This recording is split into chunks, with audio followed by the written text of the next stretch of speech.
Welcome to the World Football Summit podcast, the show for football industry leaders who want to stay ahead of the game.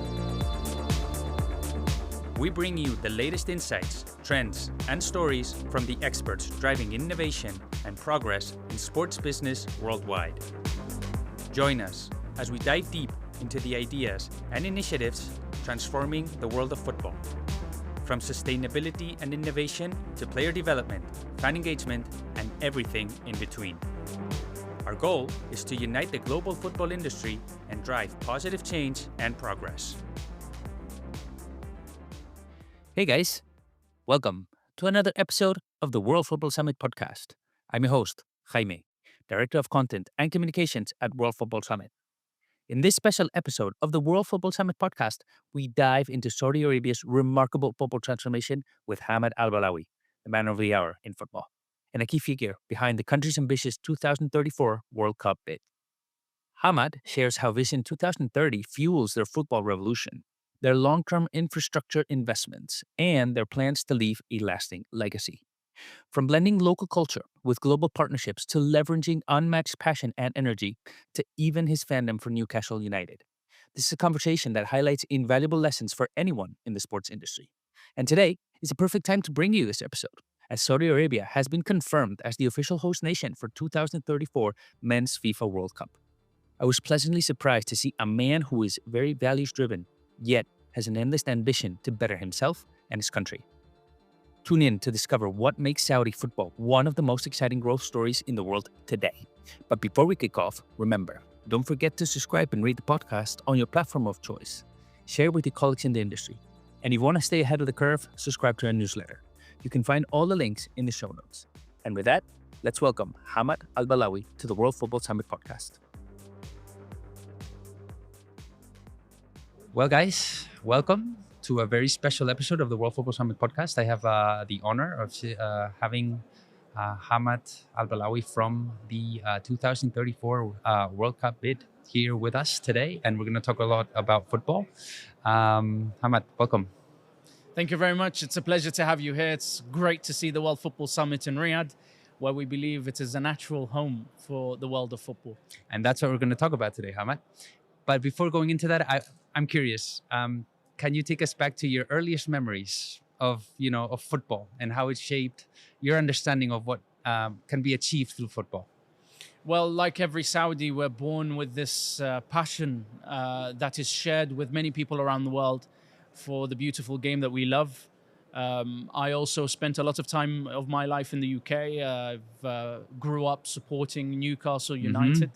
Early from my childhood, I followed the club, and of course, I followed my country. I've seen our Saudi national team win the Asian Cup 3 times, reaching the final on 2 other occasions. We live on the achievements, and then in the moments where it's not going so well, we try to keep our optimism up and keep going. And today, it is a real honor to see that sports is again a priority in Saudi Arabia. Football is again a priority in Saudi Arabia. And we're seeing this across many areas, in the league, in the women's football, in grassroots and youth development. And the natural result of this, a natural next step of this is to bid to host the biggest tournament in the world.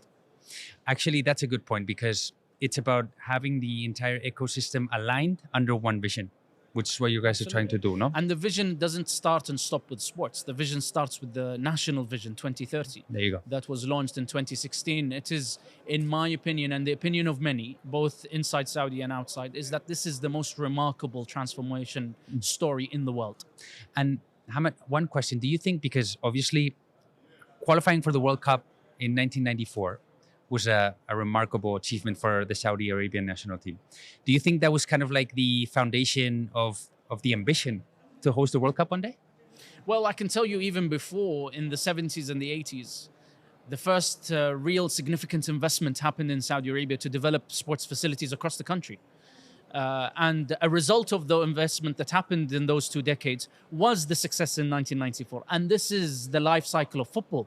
What you invest in today, you only see the results of tomorrow, and that is sometimes a 10-year cycle, sometimes longer. So I think what we're seeing today is we're going back to where we were in the 90s with the level of ambition, the level of success.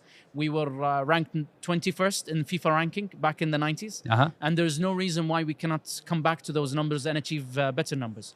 So I think it's sports coming back to become a national objective and us working really hard to achieve that.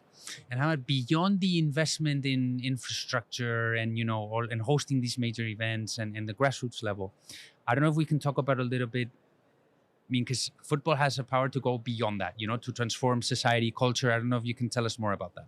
Absolutely. And as I mentioned earlier, Saudi Arabia is already on a remarkable story of transformation. What's happened in this country since 2016 to today is nothing short of remarkable. Achievements across all areas, society, economy, but also opportunity. I can tell you on a personal level, living the dream of working towards hosting a World Cup, being the head of a unit that has an objective of hosting the World Cup is a dream come true. And dreams are becoming true in Saudi Arabia in many, many sectors. So at the heart of this football transformation is a larger national transformation. And at the heart of that national transformation is a leadership that is guiding the country with a clear vision, but also enabling society across all levels to achieve. And I guess there must be like a powerful story behind everything that you guys are doing. So what is the story that you want to tell the world with everything that you're doing in football? I think we're driven by an objective to be the best we can be. We're driven with the objective with the achievements that today Saudi Arabia is one of the most exciting growth stories in world football.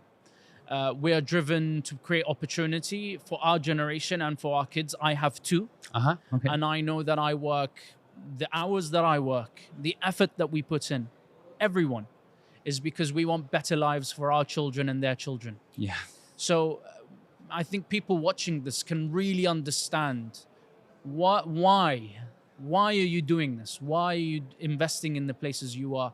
And the best way for them to understand that is to do something you've done, which is to come, to visit, to see, and have a feeling of the real progress that's happening. It's unparalleled. Yeah. And I really like that. Why? Because I also have two kids, and everything I do, I also do it for them. And at the end of the day, it's kind of like, what more powerful story than that, to actually drive your ambition? 100%. And I guess if you think about it, every World Cup has a legacy. So what is the legacy that you wish to leave behind with the ambition to hold the World Cup one day?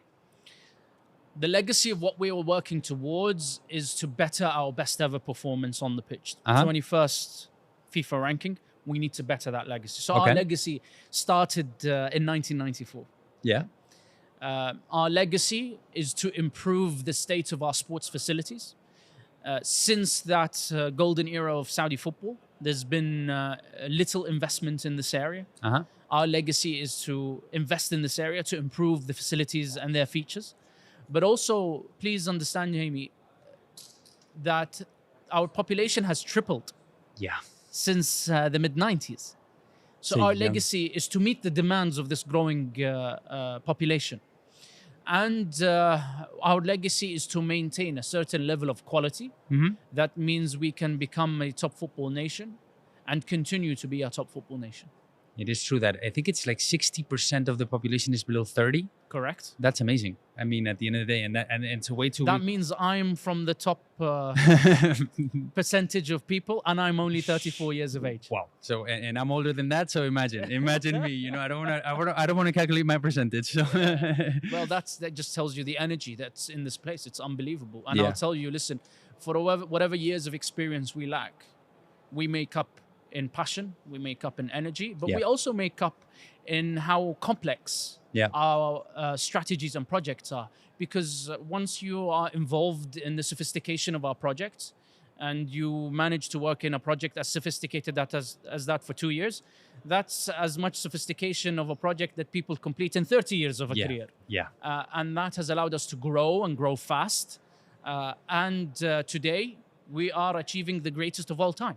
Our bid, ranked by FIFA, accredited by FIFA. Congratulations. As the greatest score of all time. And that's amazing. This is a natural element that comes with the amount of detail that we provided in our bid book.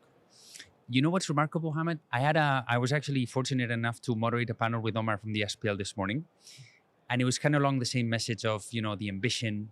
And what I like to see is that regardless of who you speak with, everybody speaks about that ambition, about that passion, and I think that's what's unique with what you guys are doing. Everybody's aligned around that common vision, whether it's the federation, the league, the clubs, and that's I think what's going to make it succeed. All right. Partnership is key. Yeah. This is what the World Football Summit is trying to do in setting up these wonderful summits, creating an opportunity for people to have dialogue, create connections. These partnerships are important. And we're open for these partnerships, both locally and internationally. Saudi Arabia is open for business. Yeah. And it's a great opportunity for people to be a part of this. I was actually going to ask you about, the importance of an event like World Football Summit for the development of what you guys are doing. So thank you for answering that. And now, I guess I want, let's imagine, no? I want you to close your eyes and imagine you're at the 2034 World Cup here. That beginning match, that first match, what do you see? What is the image that represents success for you? First, let's get one thing straight. I'll be at the middle in the middle of the ultras. I'll be chanting. I'll be supporting. I'll be in my football shirt because we love football. Okay. We do this because we have a passion for it, and we'll always stand by our national team. And it will be, and we promise this, an opportunity for people to connect and understand what is Saudi Arabia through its culture, through its heritage, through the wonderful tourism sites on the pitch and off the pitch. Yeah. And we promise it will be the best ever experience because we are driven to achieve that. Amazing. And what about the last match? Who would you like to play in a hypothetical final? I think having a World Cup in home soil, you'd love to see your national team go as far as they can. And for the final, I think you want to see a match that celebrates the 40 days before it. Yeah.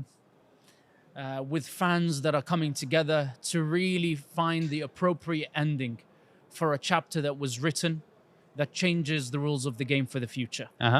So as much as the final is an important match, and as much as you probably want me to answer your home national team, don't you? No, I'm not going to say. We'll leave it for fans to find out in 2034. But one thing's for sure, everything before today, not in 2034, but today, and everything after will be something truly exceptional. Yeah, the journey starts today, and I really hope you guys achieve what you guys are looking for, because it's an example that anybody can learn from. Thank you very much. No, and I appreciate that. And just one last question, because you were mentioning you're a Newcastle fan. So I'm gonna, if you let me, appeal to you, to the fan side of you. Imagine, out of curiosity, you had unlimited budget, and you could travel in time, whenever, and you were able to acquire any player for Newcastle. Who would that be and why? I think we already did that. I was following the team, supporting the team when we bought Alan Shearer. And we broke the record to buy Alan Shearer. And that decision is a decision that is few in football, which is go to your boyhood club. He left the riches of other offers for the pride of wearing his home shirt. Yeah. And that pride we connect with, because we wear that pride at a national level everywhere we go. Yeah. We're proud of who we are. We're proud of who we have become. And we're proud of the journey we're on. And that's the connection in answering that question. Because I think that's the single transfer in the club's history that has and will always be celebrated. What a true legend. He was a true legend, amazing striker. And I appreciate that answer, because it also speaks about values. At the end of the day, I think this is important for everybody to understand. It's not only about acquiring players and all of that. You need people that actually represent your values, which in a way, it ties to what you guys are doing here. To the values, to the belief of what you guys are doing. So I really wish you the best of success. And I want to thank you for taking the time to visit us on the podcast. Thank you for having me. Thank you, Hammad. Thank you. Bye.